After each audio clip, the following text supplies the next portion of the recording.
अस्सलामु अलैकुम वरहमतुल्लाहि वबरकातुहू। मैं भी इमरान खान और आप देख रहे हैं मेरा चैनल मोहन इस्लामी। शेखुल इस्लाम हजरत मौलाना मुफ्ती तकी उस्मानी साहब फरमाते हैं, एक शख्स ने कहीं मुलाजमत इख्तियार की है।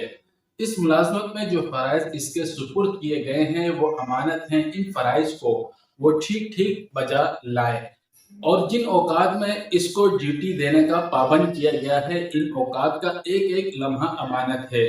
लिहाजा जो फराइज इसके सुपुर्द किए गए हैं, अगर वो इन फराइज को ठीक ठीक अंजाम नहीं देता बल्कि काम चोरी करता है, तो ऐसा शख्स अपने फराइज में कोताही कर रहा है और अमानत में खयानत कर रहा है।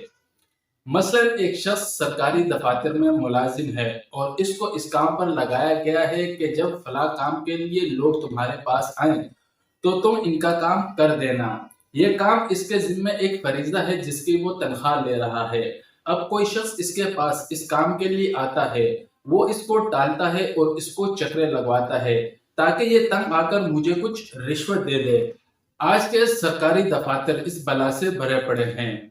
आज के सरकारी मुलाजिम जिस ओहदे पर भी है वो समझता है कि जो शख्स मेरे पास आ रहा है इसका खाल उतारना और इसका खून निचोड़ना मेरे लिए हलाल है। ये अमानत में खयानत है। इस काम का जो तनख्वाह ले रहा है वो तनख्वाह भी हराम हो गई। अगर वो अपने फराइज ठीक ठीक अंजाम देता और फिर तनख्वाह लेता तो वो तनख्वाह इसके लिए हलाल होती और बरकत का सबब होती। लिहाजा इस काम करने पर जो रिश्वत ले रहा था वो तो हराम ही थी, लेकिन इसने हलाल तनख्वाह को भी हराम कर दिया, इसलिए कि इसने अपने फरीजों को सही तौर पर अंजाम नहीं दिया। इसी तरह मुलाजमत के लिए ये तय किया गया था कि मैं 8 घंटे की ड्यूटी दूंगा। अब अगर इस 8 घंटे की ड्यूटी में से कुछ चोरी कर गया और कुछ वक्त अपने जाती काम में इस्तेमाल कर लिया, तो जितना वक्त इसने अपने जाती काम में इस्तेमाल किया इस वक्त में इसने अमानत में खयानत की, क्योंकि 8 घंटे इसके पास अमानत थे। इसके लिए जायज नहीं था कि इसमें से अपना कोई जाती काम करे। ये औकात बिक चुके। अब अगर इस वक्त में दोस्तों से बातें शुरू कर दी, ये अमानत में खयानत है और जितनी देर ये खयानत की इतनी देर की तनख्वाह इसके लिए हलाल नहीं।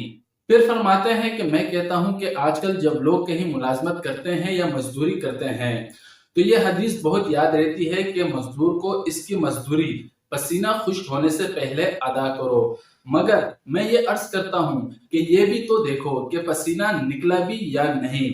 हमें पसीना निकलने की तो कोई और फिक्र नहीं कि जिस काम में मेरा पसीना निकलना चाहिए था वो निकला या नहीं, और वक्तन हम उजरत के हकदार बने या नहीं, इसको तो कोई नहीं देखता। बस ये मुतालबा किया जाता है कि मजदूरी अदा करो।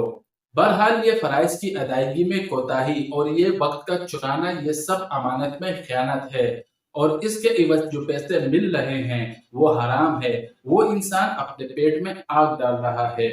मुझे उम्मीद है दोस्तों ये वीडियो आपको जरूर पसंद आई होगी। वीडियो अच्छी लगी हो तो इसको लाइक और कमेंट शेयर जरूर करिएगा। वमा अलैना इल्लल बलाग।